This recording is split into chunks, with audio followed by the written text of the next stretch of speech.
Welcome to another episode of You Don't Know Jack with Lydia and Matt. How's it going, Matt? Good, Lydia. Season 5, episode 2. Dose. So the fifth time. The fifth season. Fifth season. For the second time. Yep. On a Saturday, which is lovely. Very picturesque Saturday here at Mount Maryland. Absolutely. Nice crisp day, morning. Going to be warm today, but it was started big weekend for Cumberland. I think it started off last night with Whiskey Rebellion. Yep. Heritage Days. Heritage Days is this weekend. There's lots of people milling around. Good weather for it. Brooke Learman, our comptroller, was in the house yesterday. Nice. I saw her, the picture in the paper with one of the most interesting men in Cumberland, Nate Price. Our old buddy Nathan. Love Nathan. Former guest. Nathan and I were future guest. Yeah, Nathan and I were out getting the miles in this morning, man. Good. Yeah. How was that? Always good. It was nice, comfortable day out at the college. Nice. Got some miles in walking and chopped it up a little bit. I was going to say, solving all the world's problems. Exactly. Little did you know. I know. Two best guys on the case. Yep, we were on it. But no, so it was, it's been a good weekend for Cumberland and in Mountain Maryland. And again, I think to steal, University of Maryland, which I'm repping right now. Yeah. TBIA, I think the best is ahead. Mm-hmm. The downtown mall, if you haven't seen it. There's bricks out. It's really, really close. Mm-hmm. I would tell any of our friends listening downstate is, hey, wait though, because it's really gonna have a soft opening. I think next month. The grand opening's in November. Yeah, November 14th, I believe, is when all the officials come, and I think the 16th is the public. Yeah, it's gonna be awesome. And come and enjoy. Perfect for the holiday season. Come up, make a weekend trip to Cumberland, to Mountain Maryland, and see the reimagined downtown. Yeah, that's going to be great. Yes. So week 1 of the NFL kicked off. It was a good week 1 in the NFL. Yeah, I thought the Thursday night game was the first Thursday night game. Yeah. We'll talk about the second Thursday night game in a bit.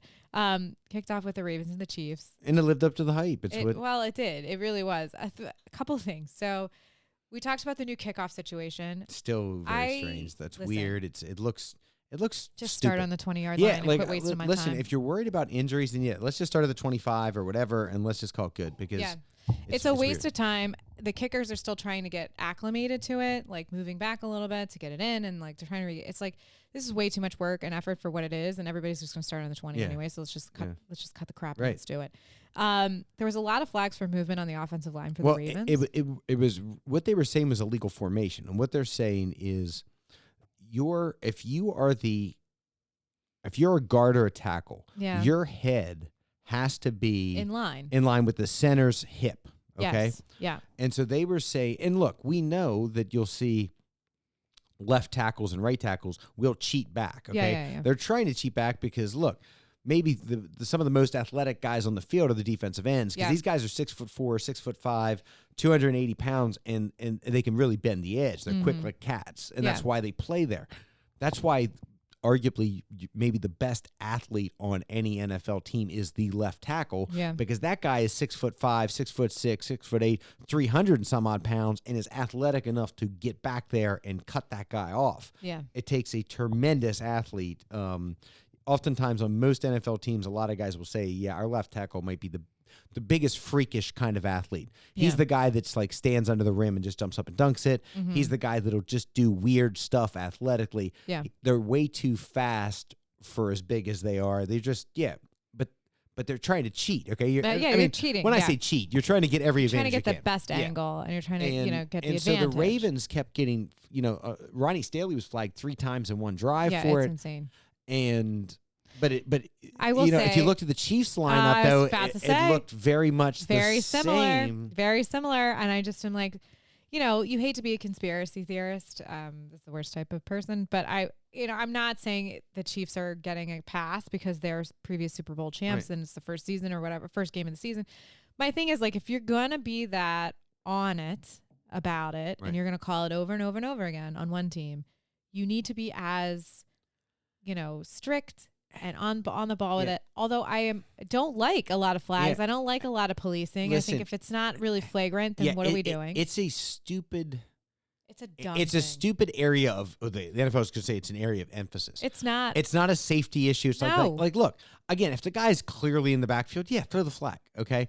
But like this was like you were nitpicking, and I mean it was like to the point of it being really obvious. And people that even didn't like the Ravens, they're like, man, the refs just make it about them. Like, Yeah, come on, man. Like, you're ruining the flow of the game. That's people it don't also. It's like, keep the flag in your pocket. It's not going to kill one thing or the other. Like, nobody on either side is screaming, yelling, like, he's in the back.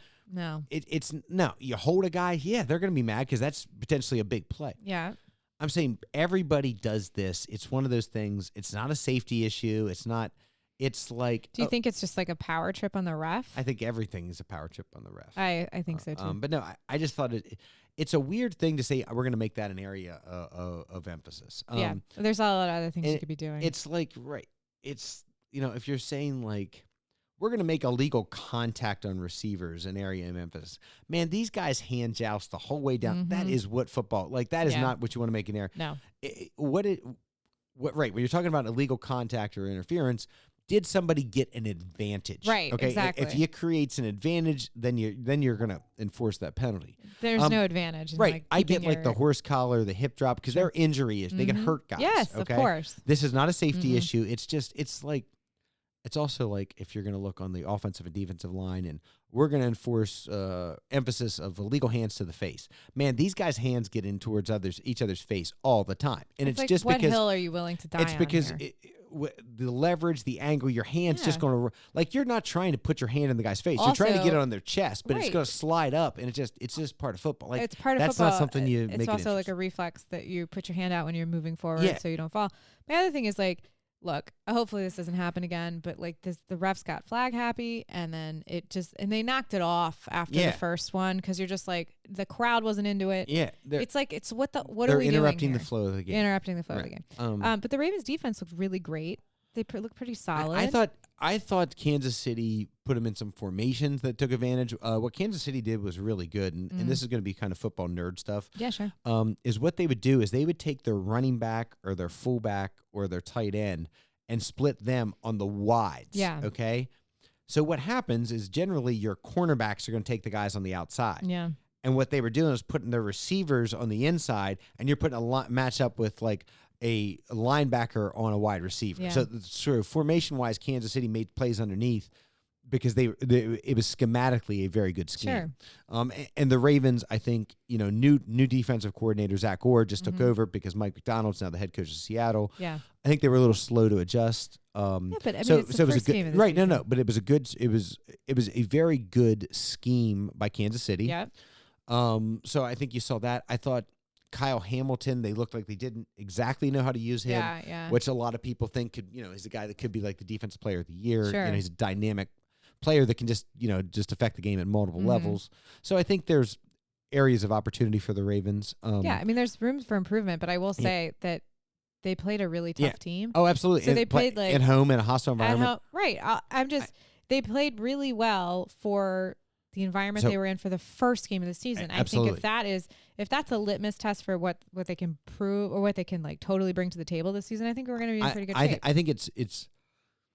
I watched it with a bunch of friends. What my takeaway was, other than I did watch it with friends, so Lydia knows, so I could stay awake because I would have been asleep. You would have been. I was actually surprised. Yeah, no chance I would have. I said, "What do you do? Where are you?" And you're like, "I'm at a friend's house." I was like, "Are they pinching you to keep you?" Yeah, like no chance I'm awake if I'm at the house. I mean, I don't make it to halftime. No, you're in a comfortable bed. Yeah, so, like you're done. But, like you're watching the back of your eyes. But my takeaway was this, and it became very clear in the second half, and just particularly in the fourth quarter.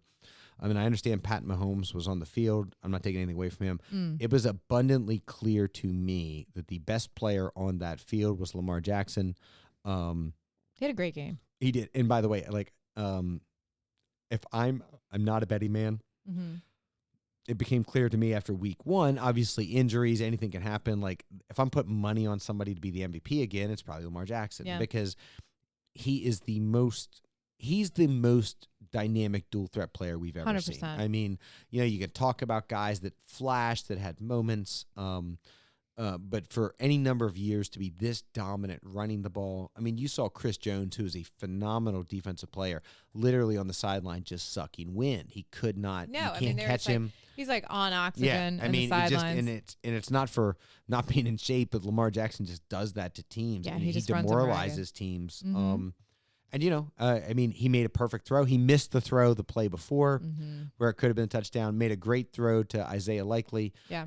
If Isaiah Likely had a size 12 and probably instead of a size 15. One toe over the line, Smokey. Yeah. I said this. I think I said it to you. This was 20 years ago. It would have been a touchdown. Oh, absolutely. Because the technology wouldn't have been there, the line and all that kind of stuff. And I was just saying, like, I was really impressed. Tim went to bed early because, he has no dog in this fight. Right. And so he was in bed. And I'm so surprised he didn't hear me because I was just loud in the living room. But it was the right call. He was out. It was the right call. Listen, it was the right call, but it's still frustrating. Right. But I was I had some choice words for the TV. He was one toe over the line or one toke over the line. Oh my God, it was insane. My Pats beat the Bengals. Yes, that's a huge thing. And it was actually it was the biggest upset I think in the NFL last week. Yeah. I thought the Patriots defense, which most people thought was going to be pretty good, is very good. It's very good, yeah. And the offense was serviceable. I'll take it. Yeah. I'll take anything at this point, so it's pretty good. Jacoby Brissett is one of those guys, is a serviceable quarterback. He's not the long-term solution there. I mean, one of the things that's happened with Jacoby Brissett has been injuries. Again, not the head injuries, nothing like that, but he's just something. It'll be a hamstring, it'll be this, it'll be that. It's a muscle. It's a durability issue. But I thought... And, Gerard Mayo has, I think, the toughest job in the NFL. You're following Bill Belichick. Yeah, absolutely. Like I said, a win's a win. I'll take it. Yeah, absolutely. So let's talk about Thursday night's game with Ty Johnson's Bills. He had a great game. Yep. I don't love that he gets one carry. I'm thinking they're up by multiple scores. Like, why aren't you running him more? Yeah, but you know what? But he had a big catch. Almost scored. It got all the way to the 1 yard line. It was pretty great. Got a nice little grass. For those of you who don't, who were born under a rock, remember Ty Johnson is the pride of the city of Cumberland. Yeah, he's been in the league for 6 years. 6 years, a graduate of the Fort Hill High School. Then he went to the University of Maryland. Go Terps. Then he was at the Lions, then he was at the Jets, and now he's with the Bills. And now Ty seems to have found a niche there in Buffalo. Yeah. And so it's awesome. I mean, everybody in Cumberland is a Ty Johnson fan. So Absolutely. For those of you who just dropped in and like, why do you guys call him Ty Johnson's Bills? Now you know. And that was Tim's contribution. Tim's suggestion last night. Actually, I think he said it was an obligation that when we say the Buffalo Bills.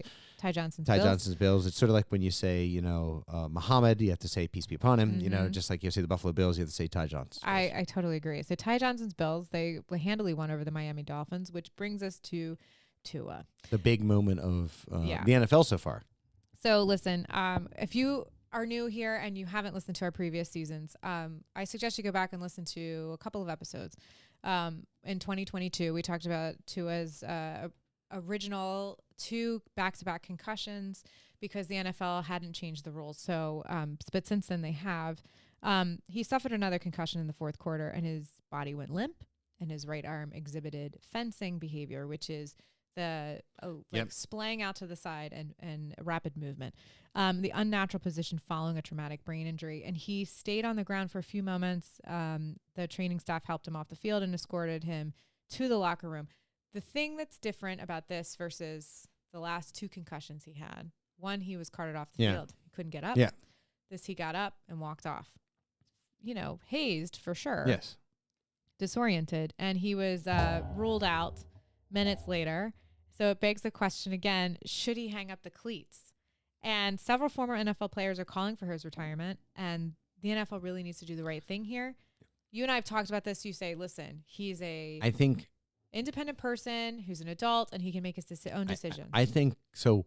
Those of you who've listened to us before know that my day job is not just podcasting. I'm an attorney. I'm a healthcare attorney. I advise hospitals.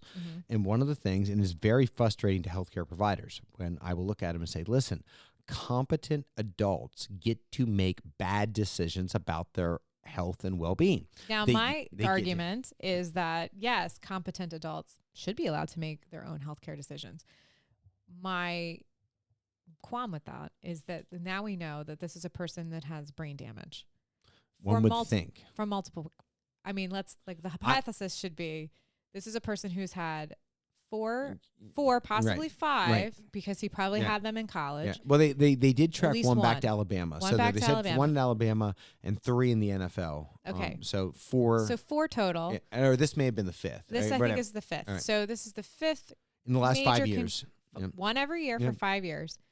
Every time you have a concussion, you cause permanent brain damage. So I'm not disagreeing with you that there's something. I know. Yeah. I'm just putting it out there that if somebody who has maybe delayed or not full cognitive function to make healthcare decisions, right? That's a gray area for me. And I don't, not saying he's like mentally incapacitated. Right. So if he's not mentally incapacitated, remember, I'm assuming this is true in the Sunshine State. In Maryland, there is the presumption of competency and capacity that we assume that an adult is, competency is just determined by a court. Yeah. So you are competent until the court deems you otherwise. Yeah. Capacity, we make the presumption of capacity until doctors say otherwise. Mm-hmm. So if 2 doctors say he has capacity, he could then make the decision to elect that he wants to play. Now, the NFL could say, yeah, you can't pass the tests, okay, that we're not going to let you. Right. Or liability-wise. But then what's going to happen if you say we're not going to let you play, even though you've passed the tests, you're going to get a grievance filed by the union, okay? They're going to say, hey, you met the rules. You said these are the rules, and when people will be allowed to return, and if he meets them, then how are you precluding him from playing?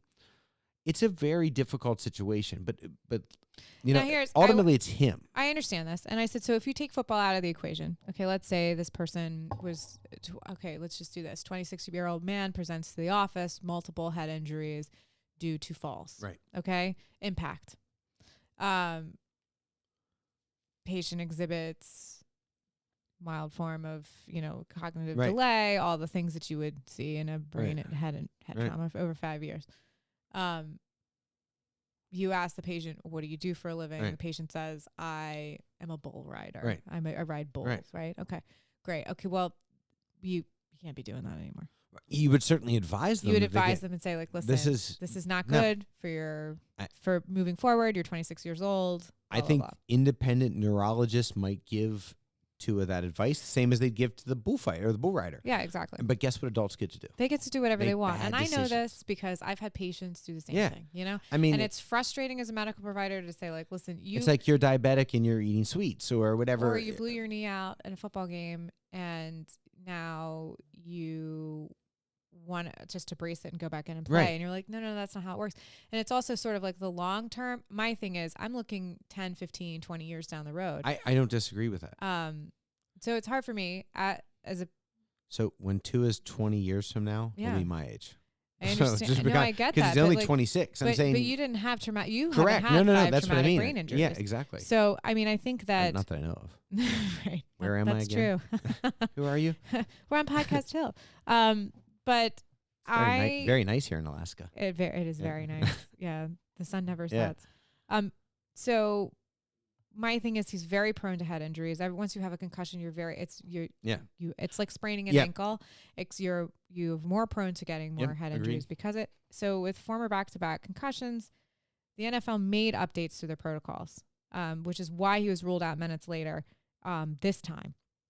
The specific change of the protocol outlined that ataxia, or an abnormality of balance or stability or motor coordination, or dysfunctional speech caused by neurological issues, was an automatic no-go trigger. Right. So meaning the player could not return to the game if a team, medical staff, or unaffiliated neurotrauma consultant observed it. So here's the thing. They have been pulling guys for the last 2 years if they stumble when they get up. They've been pulling them into the medical tent immediately and ruling them out and saying, you got to go for concussion protocol. That is something that wasn't happening 2 years ago. Right. So they are improving their protocols. They're not perfect, but they are improving that. Also, he's 26. He has 2 kids. He's married. He's got a family. His wider support system is very much, I believe, very concerned.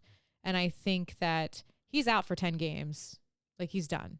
Right? That's the protocol now, I believe. I think he can't come back for 10 games. I think it's going to be ultimately a decision that rests with Tua Tagovailoa.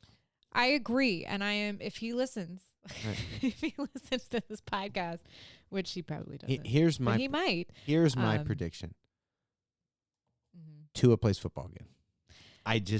Here's my hope for Tua. I understand where you're going to go. Preserve the gray matter. Yep. You have your salary is guaranteed. Yep.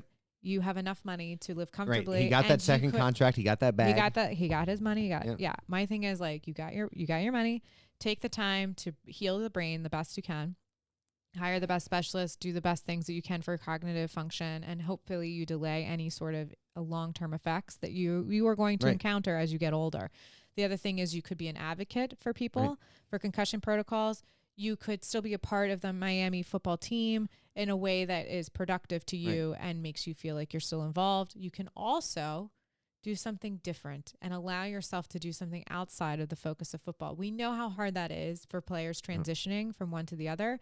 You have a lot of people who retired from the NFL who might have had concussions themselves say, dude, it's not worth it. Listen, and I know that you're 26 and you feel like you're inevitable. You're invincible, right? And I get that. But at some point, cooler heads need to prevail. I'm not disagreeing with you. I'm just making my prediction that he plays football. I know, and I'll be. My I'll prediction sit over is here and that shake my head. prediction is that he plays football again this calendar year. I would hope not. I know. But you know, that's just I don't think that might not be the best for him, but No. It's and it might be up to the thing. It might listen. The fans, I know that they're going to be disappointed, but the coach said something that's really, I think, very important, and I think people need to keep that in front of mind. Yes, I am a football coach and I want to win, but I am really concerned about the human being that is my quarterback and his overall health. I get that, and I'm not saying that he's wrong. And by the way, it's been nothing but drama for the Dolphins, obviously on the field and then off the field with Tyreek Hill, the incident with law enforcement. And that was. What a mess that was. It is a mess. That was a mess in a lot of different ways. And Tyreek has said, listen, I could have handled it better. But also the police officer could have handled it better. Right. It was, but I think I think Tyreek acted like a jack, you know what? But again, I think the police should have been like, listen, we need you to keep your windows down because they're tinted. It's a safety issue for us. We're not saying you have a gun. We're not searching your car, but it creates a safety issue for us. So I understand you're in a hurry. We got to run your license. We got to run your tag. If you keep your window down, it makes us all feel a lot more comfortable. We don't have to sit here and we're not threatening you. I think you could have, because I do get that. His windows are tinted, which I'm guessing is legal in Florida. Okay. Yeah, Florida's. But they're worried, what those guys, I think you almost need to have tinted windows in right. Florida. I think so too. But But what cops will tell you is there's traffic stops are very dangerous. Absolutely. Because they walk up to a car, they don't know. Now they might see, it's registered Tyreek Hill. It could have been stolen. They get shot in the face. Okay, so they're always very skeptical of traffic stops. It is why police. It's a very dangerous encounter for law enforcement. Where they have somebody they don't know that this person has killed two other people. Okay, because he's not wanted yet, but they have. That person doesn't know. The police don't know. The cop walks up and they shoot the cop. Okay, so the cops police officers are on edge on that. Tyreek Hill should have and could have handled it better. Certainly, the law enforcement should have and could have handled it better. Yeah, the law enforcement is trained to do traffic stops and hopefully diffuse situations like that. The officer failed to diffuse the situation. Tyreek Hill should have done better. He has apologized for that, but he also says, "I didn't deserve the treatment that I got." I don't disagree with that. And I thought either. the most telling thing was when Tyreek Hill said, imagine if I wasn't Tyreek Hill. Yes, and it's that's the biggest takeaway from that. Right, exactly. So college football. How's College Park? You went down. You had a nice time. Everything was great at College Park last weekend. Those who've listened, that's where my daughter is now a freshman. I had a tailgate. My neighbor and I took stuff down, set it up for my daughter and her friends. It was a very nice day. Everything was great, except Maryland figuratively threw up all over themselves. They were up 7 with about 4.5 minutes left to play, 5 minutes left to play. Yep. Should have gone up 10, missed a field goal. Next play, Michigan State scores. Maryland gets the ball back, doesn't go for it on 4th and 1, elects to punt. Michigan State literally controls it for the last 2 minutes, 15 seconds, takes all the clock, kicks a field goal. Maryland loses the game. My neighbor Chad and I drove home pretty pissed off. Yeah, well. Yeah.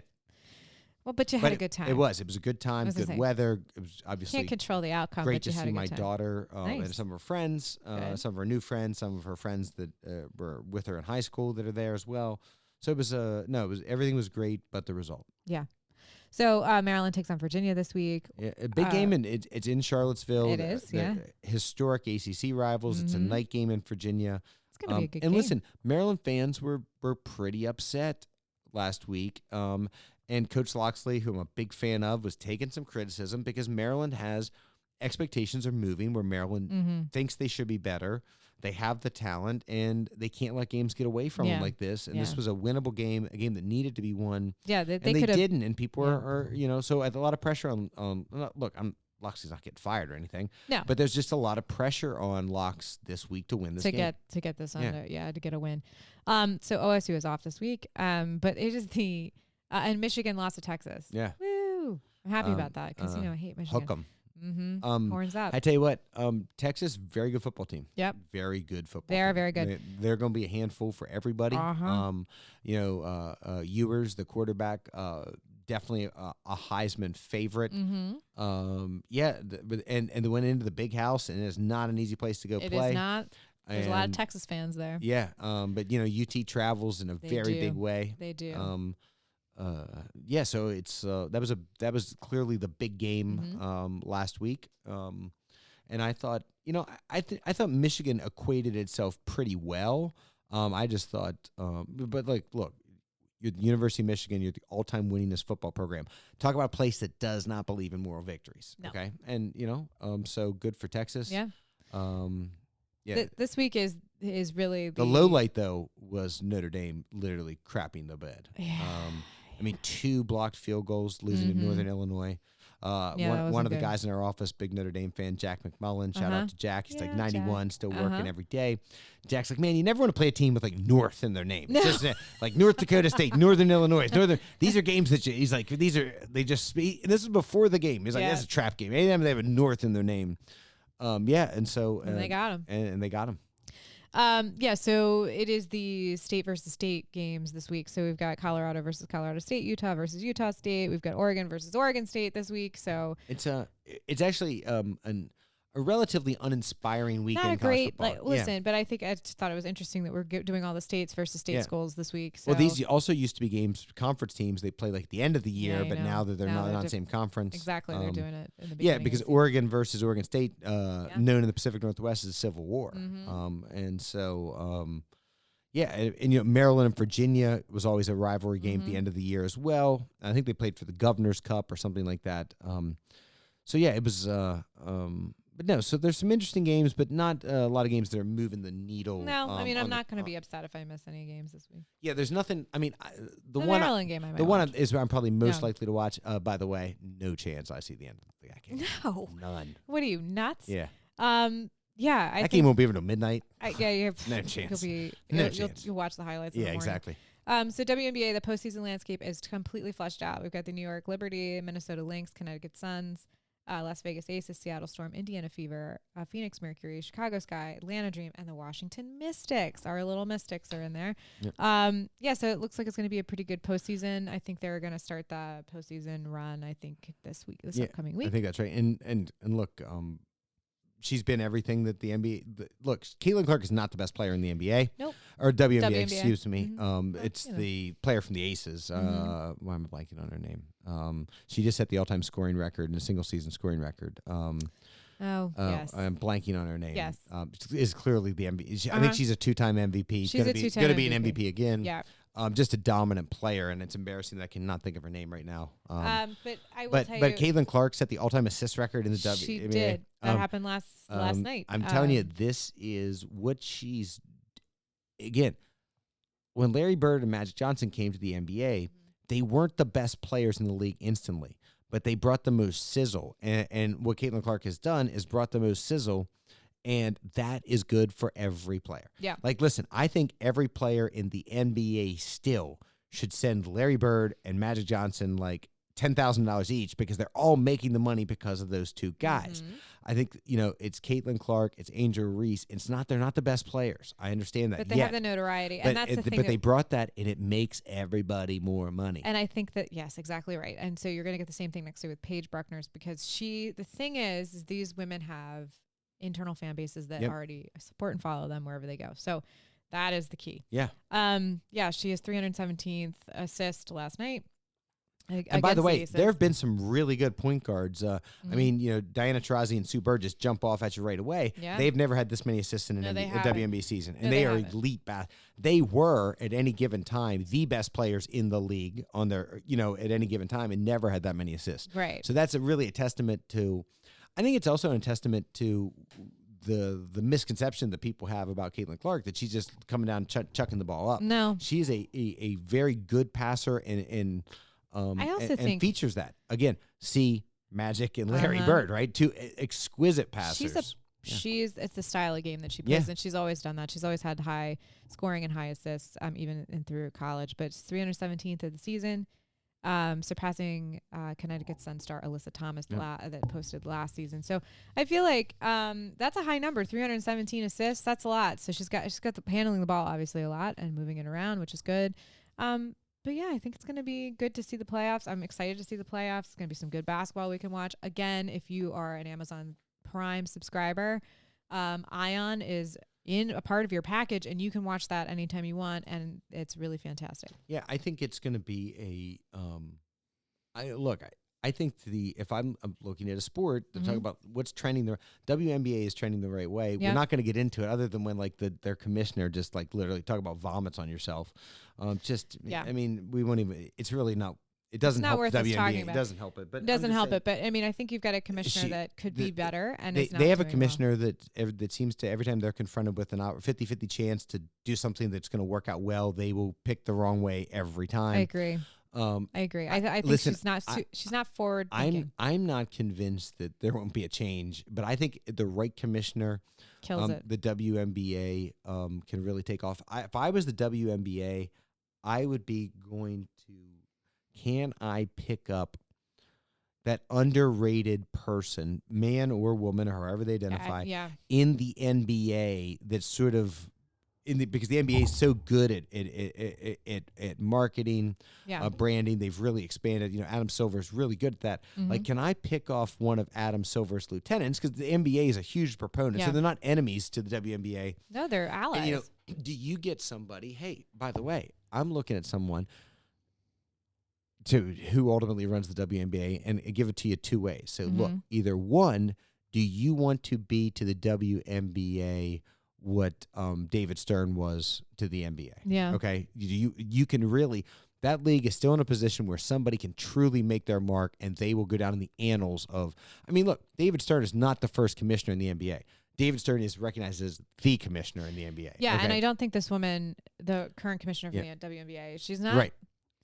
She's not forward-thinking enough. Right. She's not proactive enough, and she's constantly on the back foot, which I don't appreciate, because it's sort of like women have it tough enough as it is, and you got to work twice as hard to get half as much recognition. Right. And I'm not saying that she's not a hard worker. I'm just saying that if she's a better behind-the-scenes person and not a point person, then step down and let somebody else do it. And that's really going to go out there, be charismatic, make sure that the game is really the players really like you, and that you are really advocating on behalf of what's best for the league, and not necessarily what you don't want to. I always feel like she's walking this weird line of being like, I don't want to make anybody super upset, but I also don't want to push too hard because I don't want to offend anybody, and I don't need anybody like that. I need somebody that's going to be like, I don't really care what other people think. I'm going to do what's best for me, the league, for and the our players, brand. and our brand. And I think that she's very reserved in ways that she does not need to be. But I'm saying, so I either say to someone, do you want a chance to be the David Stern or the Pete Rozelle? Because look, NFLs have multiple commissioners, but everybody always talks about one. It's Pete Rozelle. Right. Do you want to be, and why those two guys? Because they're the ones that built the brand on TV. Yes. Okay, they understood, they took advantage. So do you want to be that person? Or I say to them, look, you come here, you leave the NBA office, you come here, you blow up the WNBA, make it something bigger. Yeah. When Adam Silver, they're going to come back and look to you and say, okay, man, you can use it as a stepping stone. Absolutely. And I don't mean that in a bad way, right? But if you take the WNBA commissioner's job and you double the size of the league in the next 10 years, and you quadruple the TV contracts, listen, you are somebody who is going to be looked at any league, because they're going to say, man, it's a widget. Absolutely. Okay? Because listen, running a sports league is a widget. Okay. Do I think that you could have taken David Stern and he could have run the NFL in the same way. Yeah, these guys just get how to run stuff. And my other thing is like the WNBA commissioner could have consulted, and maybe she did, could have consulted Adam Silver and said, listen, you're like my, the sister corporation to us. Absolutely. And I need you to help me with these TV contracts because I need my girls to get more money and the money that they deserve. And I am sure Adam Silver would have said, let me send you my best guy on this person, on this. I'm just saying, if I'm the WNBA owners, I'm just going to hire that person and say, listen, I'm going to throw him a bag of money, him or her, whoever they are. I'm going to say, I'm going to throw him a bag of money. And I'm going to say, look, we're going to hold you accountable. But, man, you can be the face of – you could be the carrot, godfather, right? the godmother of this league. That's the thing. It's like that's the carrot that you put out in front of them. So, look, she's gotten us this far. That's great. She is no longer qualified, I think, for the position to move it forward. I think she got it to this point. Thank you. Now we need somebody to rocket launch it into the next level. Right, because I'm saying, like, look, you can take over and be the next commissioner of baseball, NFL, NBA. Yeah. But you're just going to be you're just going to be just like another one of the guys that did the people cog in the wheel. But as opposed to the WNBA, you could really make your mark, your legacy in sports. And that's how I would, I'm selling the job. I mean, I think, Don Staley's a great coach. I don't know if she'd be able to run an organization, but I'm just saying, like, somebody with Don Staley's personality, grit, and tenacity, I think would be really amazing. Or you just again, Adam Silver. He looks like a superhero villain, but he was a lawyer. He's a really smart guy, you just find someone who is just really gets it and is plugged and understands his players, the guys that play in his league. So that's the thing that I admire most about Adam Silver is he doesn't give up on his players if they make a misstep. So he'll basically say, "Listen, I think we need to get some therapy. I think we need to talk about that." So I think, but he also understands who the guys are. 100%. He might be a white guy from New York City or whatever, and he understands that he's in a very heavy minority league, where minorities, folks of color, African Americans, Europeans, etc. like that. But he still gets who they are and is not saying, oh yeah, we're gonna do hey, everybody's gonna wear a 3-piece suit and cut your hair this way. He's like, no, that's not our league, man. That's not it. Yeah. No, we're gonna say, hey, we're gonna hold you accountable. Right. I don't care if you have a beard or not, man. No, we're gonna do what the kids like, but we're gonna. Hey, we also. He's one of those guys. I guarantee you is telling. Not that you probably tell guys like LeBron, but even like the younger guys, like, hey, don't forget, you are role models to your community, to the community. Well, and I also think that. And let's hold ourselves to a standard that, oh, by the way, is something we can be proud of, something that your families can be proud of, and makes us all more money, boys. And it's marketable. Fellas, let's make some more money. I think that we need that attitude for all women's sports moving forward, because I think that that's really, if you want it to be equal, you're going to have to do the same sort of deals that you're going to get in the male-dominated sports world. But I love that with Adam Silver, though, is he doesn't try to change. Like, he's not telling LeBron or Steph Curry or Steve Kerr or Greg Popovich to shut up and dribble or shut up and coach. And I think that's what I mean when he understands his guys. He understands the people in his league. He's not trying to cut him off at the knees. Yeah, and I think, and so he's not sitting there being, cautious, like, oh, don't say anything about politics or this and that. The NFL BS, like the NFL doesn't, with the brand, the shield. No, Adam Silver understands the logo, and he understands what makes them are the players. Yeah, and those guys are community. They're brands, and if they want to take positions on things, what he would probably say is, hey, make sure you did your homework. Don't go popping off, go talking about flat earth, Kyrie. I'm sure he wishes Kyrie would not talk about the earth being flat, because Adam Stern was probably sitting there saying, like, Jesus, Mary, and Joseph, they think that decreases the IQ of every player in the NBA because it's just stupid. Yeah. But he's still not telling him he can't say it. No, because it's not. But I guarantee you, Adam Silver is saying to guys, hey, if you want to take positions on things, great. Make sure you did your homework first. But you get to say what you want to say. I think he also trusts his players enough to, make those choices themselves, and he's not trying to police them in any way. No.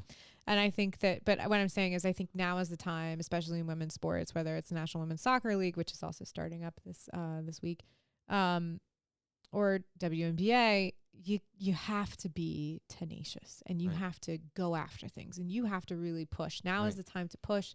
Now is not the time to cower. And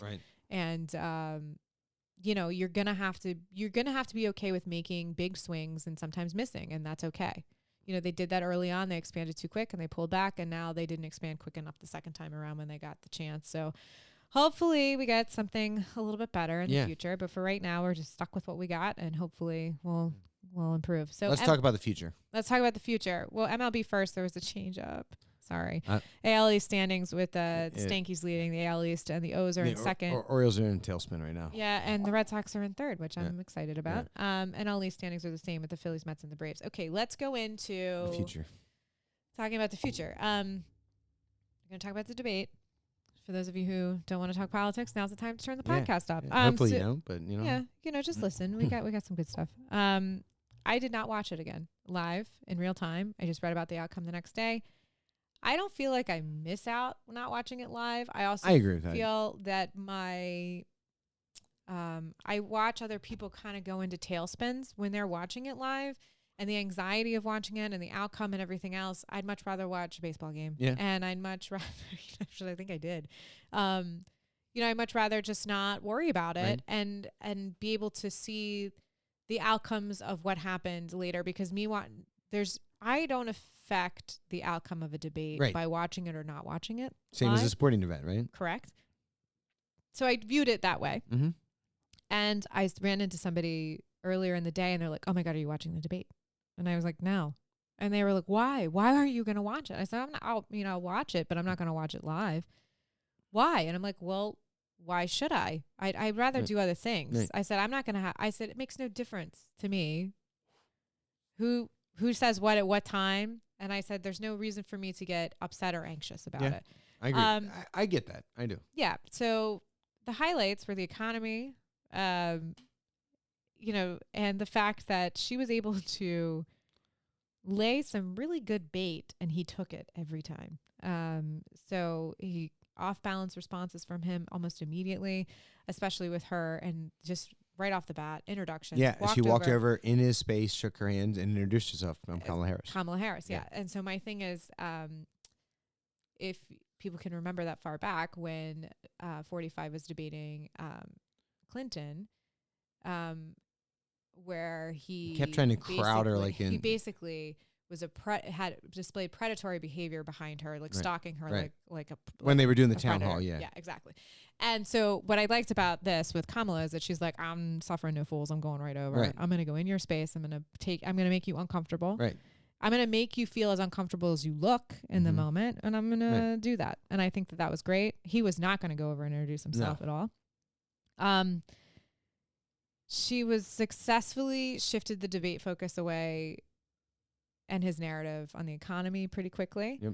On abortion, she was like very good about that. I think that definitive difference between Joe Biden and Kamala Harris on this issue is that Joe Biden is an 81-year-old Catholic man who grew up in a time where this is kind of controversial topic, and he's very uncomfortable talking about it, and that's fine. That he is a man of his era, and he's also extraordinarily politically pro-choice, though. Joe Biden has never made. I'm not saying that, but he's never been comfortable talking about it. He wrestles with his personal. Correct. But Joe Biden does not let his personal cloud what he does politically. So to his credit, which is not easy to do. Love that. Yeah, it's very hard to do. It's very hard to do. I love that. However, he has never been comfortable about talking about it. Right. She's very comfortable talking about it, and I think that that's great. 45's reactions were totally unhinged. Right. And by the way, and what she was also able to do is when he says stuff that like everybody was thrilled that I got rid of Roe v. Wade. No, they're not. No, they're not. Yeah. And she gave very clear examples and all this. And I think it was very powerful to that. I will say overall performance for her, she started out a little shaky in the beginning, which let me tell you something. Debating is not a natural state of being. And so you're on a stage, you're under lights, you don't know what the questions are, you have no notes, you don't have any earpieces. Just want to put that out there. Despite the So my point is like you're in a state of like you've got to think on your feet quickly, and it's a good glimpse into how somebody is going to act in the moment and make decisions when they really count in high pressure situations. They're putting you in a pressure canner situation, and how you respond to those questions in real time is important. Listen, I do think though, her career. Mm-hmm. Oh, definitely is helpful. Definitely, because look, again, see previous comment about what I do in my day job, right? Yeah. So my day job is to be an attorney, and that involves trying cases occasionally and going to court and public speaking, but an ability to think on your feet and to take a question and pivot on a question. Like, because right, a lot of times, like a judge, as a lawyer, you get asked a question, okay, and you say, you'll say something like, Your Honor, that's an interesting point, and I understand what the court's thinking, but really the question should be, and you'll turn it. So Your Honor, I don't want to not answer your question, but the way to answer your question is to rephrase or rethink that question and think of it this way, and that's how you pivot. Okay, right. But it is the learning to pivot on a point is not easy. No. It's just, and it's something. By the way, you get those questions, and by the way, when you get a question from a debater. They're not the court, so they can't hold you in contempt. But they're going to sort of get from an answer. But it's about like, hey, no, I think the fundamentals of our economy are strong because of X, Y, and Z. But let's talk about what he's going to do to the economy and how you pivot off that point. How you do it though in a way that doesn't seem awkward. Like, I'm talking about this, and he's eating dogs in Ohio, or talking about Hannibal Lecter. Yeah, those are awkward pivot points, and then when people see you do that, it's like, what the hell? That's weird. She was very subtle about it. The subtlety was the beauty of it. Correct. And I think that the beauty of the plan was its simplicity. Correct. And so she didn't have to, actively bait him. Right. She would just toss throw it the gently. dangle. She would throw a piece of meat at a tiger and say, "There, if you want it." Yeah, and he just couldn't help himself.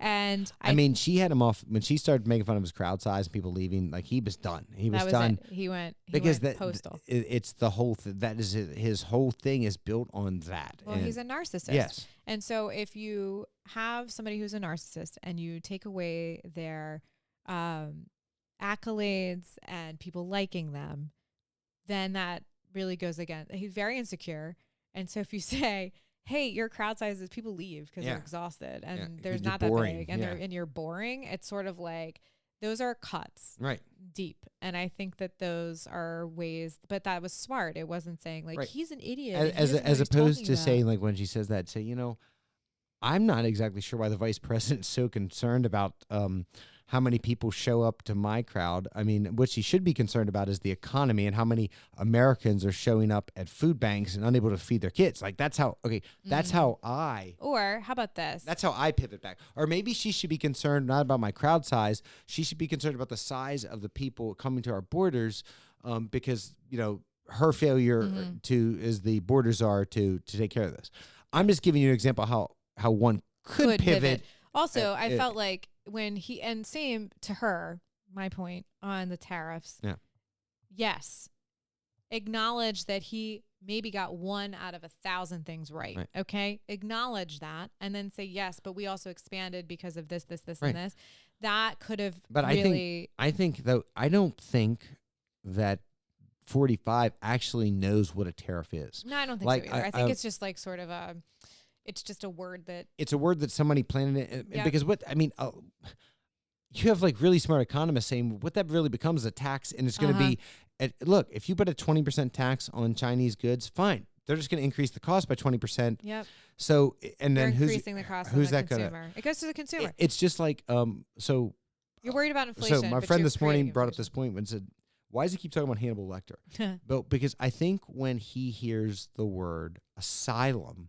Oh, God. I think he thinks insane asylum. And because he doesn't understand what political asylum means. He thinks that literally means that somebody's been locked up in a mental health institution. Oh, my God. Like Akram Asylum? Yes. Batman? Yeah, exactly. Ooh. Oh, my God. I didn't even think about that. That was pointed out to me this morning. Wow. I think very, very was that Price? Yes. Shout out. Price. Blowing my mind this morning. A footnote. Credit. Nathan Price. Wow. Yeah. Wow. A man for all seasons. Oh my God. Genius. Yeah, but I'm telling you, like that's maybe the Hannibal Lecter thing. Like, maybe that is. I think that every person who's seeking asylum was locked up. That's that simple? Was in like the hospital next to Hannibal Lecter. In a straitjacket. In a straitjacket with the my mask on, God. worried about sharks and batteries and water and drowning and getting eaten and eating people and Yeah, I mean, that worried tracks. about dogs and your cats. Maybe he needs Worried to go about water pressure. You're to gonna be able an to wash. You're insane- gonna be able to wash Didn't your he hands. also say that he Kamala Harris was going to perform sex changes on aliens? I believe. Yeah. Yeah. So. Fun. Okay, so that was the craziness that we had to witness. Overall, she laid the bait. He took it. Made a fool of himself. It's gonna be a very competitive election still. He's the not going to do states. He's not going to do a second debate with her. Look, you don't do a second debate when you won so strongly. Yeah, okay? yeah. No, I don't think he could take it again. I think the thought of her beating up on him, it's just not. Yeah, he's like, come on, I think I'm going to cut my losses where they But are. hey, the big story though of Tuesday night was not just about the debate performance of the vice president. It was Taylor Swift. She endorses the Harris-Waltz ticket, used her platform to encourage people to register to vote. Listen, people say what they want. It is a very big deal in pop culture that Taylor Swift is supporting Kamala Harris. Yep. And the link she provided on her Instagram stories, which I just want to make sure people know Instagram stories only last for 24 hours. So in a 24-hour period, got over 400,000 clicks. Not saying 400,000 people registered, but at least it went to vote.org to take a look at the page. And she encouraged people to register to vote and vote early. So like Taylor Swift, we're going to take a page out of our book. We're going to encourage you to register to vote and do early voting if you can. You might not get the sticker. Right. But you'll get the satisfaction that you did. And maybe if you see us in public and you voted early, we'll give you a high five. Yeah, absolutely. No, but I mean, look, I think I honestly don't care who you're going to go vote for. I just think Americans should vote. I think it's, I think about how fortunate we are to have that. I hate when I see what I think people are throwing up impediments to American citizens voting. Yeah. It really bothers me. And though oftentimes wrap themselves in the flag. Well, I think if you want to wrap yourself in the flag, you recognize that all the sacrifices that so many Americans made. So we have that easy right to vote. And you see other countries where people are thirsting for the rights to vote and for democracy and an opportunity, and how proud they are when they get to vote. So look, don't take it for granted. Just go vote. Vote. Listen, if you don't vote for who Lydia and I like, that's cool. It is. It's cool. It is what makes this country. You've got to vote. Is what truly makes this country great. Listen, if you don't vote, you can't complain. Yeah, correct. I don't want to hear about it. That's the first question I ask somebody. And they're like, blah, blah, blah, blah. I'm like, did you vote? And they go, no. I said, I don't want to hear it. By the way, I will say my final point about voting and this and that and about the debates. I don't think you inspire Americans by telling them how bad America is. Nope. Look, I don't want to be I don't want to be talked down to, and I don't want to be told that what I'm doing and who I am and what I believe in is wrong, and we need to go back to the way things were. I think my thing is like I regret you should try not to have many regrets in life. Agreed. And you should not be looking back with negativity. You should be looking back with fondness and saying, wow, hey, I did that thing and look how far I've come. But also I'm constantly looking forward, and I'm constantly being like, what's next? What's next? What am I doing? Where am I going? Who am I with? What do I think is great? And, the things that the possibilities are endless if you think positively. I use all the time, TBIA, the best is yet to come. And I still think it, and I think the Americans love a message. The little Frank there. I think Americans love the thought is that our best days. I do not think as an American, maybe they are, maybe they're not. I am not willing to concede the point that our best days are behind us. No. And again, we're America.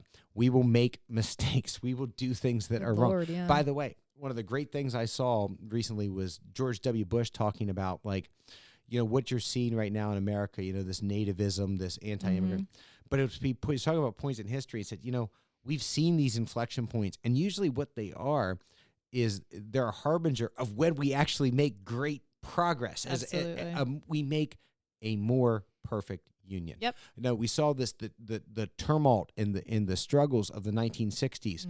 With the Civil Rights Act and making it a more perfect union access. Right.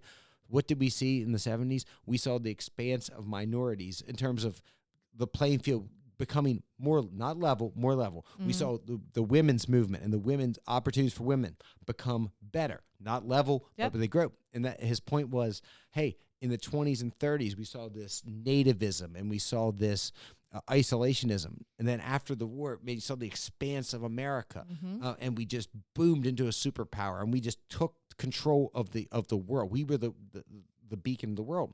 So his point was, yeah, we might be in this pickle now where we are, and it looks ugly and it's nasty, but these are harbingers for better days for America. And I thought it was a really inspirational thing from 43, from George W. Bush. And I believe that's true. And so, I mean, I hope that we're seeing the worst of what it could possibly be, and we're choosing the better path. And I hope that that is the case for most people. And you'll have people, and I would say to anybody that is listening that is sort of like, well, I want it to be the way it was. The way it was, what might have been good for you, but it wasn't good for everybody. And I think that if you were to look at the world you live in now, and you should be very grateful. And if you have family members that think differently or look differently than you, then you should be able to look at that and say, like, wow, look at how great this is. Right. And we're already in a good spot. And we have, in the last 4 years, repaired a lot of damage done. And I think that we're on the upward momentum here. And if you like having your rural areas infrastructure updated and grants available for small businesses and all the things that are of value and that you can tap into and sustain your local economies, then you need to not vote against your own self-interest. Absolutely. Well, and what I would say is, when you say people want us to go back to how we were, I'd say, boomer, listen, because that's it.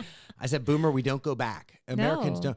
And I think that's where you've seen that, where you're seeing on ballot initiatives, and you're going to see, regardless of who wins elections, you're going to see women's reproductive health probably triumph everywhere it's on the ballot, because you know what? And it's on Maryland's ballot this year. Because here's what Americans do not give rights back when they've got them.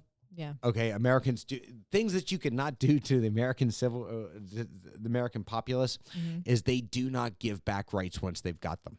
You cannot. No. You cannot go back to that where would be you like, once were. Hey, weed's legal. Just kidding. Yeah. Do you imagine the mutiny that would happen? Exactly. But Americans, they're never going to let you. Nope. You know, that's just who we are. You know, it's like, by the way, ask our friends in Great Britain. You know, once the cat was out of the bag, the War of 1812. Yeah, no, listen, we don't go back. The United States don't go back. That's not what we do. Keep moving forward. Yeah, and I think we have to be future focused, and I think we need to stop thinking in the terms of the past and how it used to be, and say, okay, that's great. That's how it was. We've moved on from that. I think about things like technology. No, people like who are afraid of technology would think that that's terrible, but also technology has allowed us to have such massive leaps in the medical industry and health and sciences and just overall quality improvement of life in general. And you can't, technology can be negative, but also it has a lot of positives. And you can't say like, I want to go back to a typewriter. Right. You can't. That's basically what I want to go back to VCRs and rotary telephones and floppy disks. I mean, you might find nostalgia in that. And I think that that's the difference that people need to be able to delineate. You might be able to find nostalgia in those things that you think are going to make things better. That is a myth. Right. You can feel good and warm and cozy if you want to pick up a rotary dial phone and remember calling from your grandparents' house. Oh, dude, I'd love to make one call from a rotary telephone, but just one. Just one. Yeah. But I'm saying you can hold that in nostalgia in a place of like and high esteem in your mind, but you cannot let that dictate how you want to make policy and how you want to be perceived in the world. Right. You just can't. We're a forward-looking nation. We're a nation where things are good. Yep. And they can always, we Americans, we also believe things can always be better. We can always improve. And that's it. And by the way, it's set up that way. It's supposed to be ugly sometimes. It's supposed to be nasty. It's not supposed to be pretty, but we can move forward. Listen, I'm going to tell you, you don't grow without pain and you don't grow without struggle. And I think everybody has an experience where they know that. And it's going to be awkward and it's going to be weird. Yep. And I think, America is a young country, so maybe we're going through puberty. I don't know, but I'm just saying it's not pretty, but we're going to hopefully get to a place where it's good. Yeah. I am optimistic. I'm cautiously optimistic. I'm always bullish on America. You are. And I appreciate that. Bullish on America. Pull me out when I need it. All right. Well, we want you to vote. Register to vote. Vote.org. We'll put that link in our show notes. Absolutely. We are everywhere you get your podcasts. Absolutely. So, I mean, iTunes, Stitcher, Amazon, Google Play, Spotify, Audible. Love Audible. We're on YouTube, by the by. Yep. iHeartRadio, Deezer, Player FM, and Samsung. So when you're on YouTube, you can find You Don't Know Jack. Our new logo will pop up. You can find us. You can ask Alexa, Siri, your mom. Can your mom, Google. Yeah, but you can find us on Google. Yes, all those places you can ask us to play. You Don't Know Jack. You can find us on Facebook. Yeah, for You Don't Know Jack podcast. You can also find us on Twitter at JackYDK. Yep. And you can also reach out to Lydia and I directly on Twitter. You can find Lydia at RTL Pod. You can also find me at JMGGMPG. Sweet. Season 5, episode 2. Season 5, episode 2. Record Tech Listen has new episodes out every week. I think we're up to 6 or 7 now. Get on it. So go ahead and listen to that. See, I can get on it and listen to those. I can't listen to my own, but I can listen to You can listen to me? Yeah, I can absolutely listen to you. Aww. I just can't listen to myself. Perfect. That's a fun But fact. I need you all to listen to me. Yeah, listen to us. And tell me how, I like it when people say, oh, I heard you guys. Yeah. I like when people meet, they're like, oh, you're Lydia, or oh, you're Matt. And like when they'll put it together and, they'll like. The dynamic duo. When they put it together, they're like, oh, okay. And my favorite is, it was weird the first time, and this happened with Record Tech Listen. I was in a bar and I was talking to somebody and they came up to me and they're like, are you Lydia? And I go, yeah. I was like, who are you? Do I know you? And they're like, no, but I listen to your podcast and recognize your voice. That was the coolest thing. Right on. So, yeah, we love that. And, we're out in public together. Yeah, so you'll see us. We'll probably be podcasting here next week, and we'll go from there, okay? Sounds great. All right, see you later.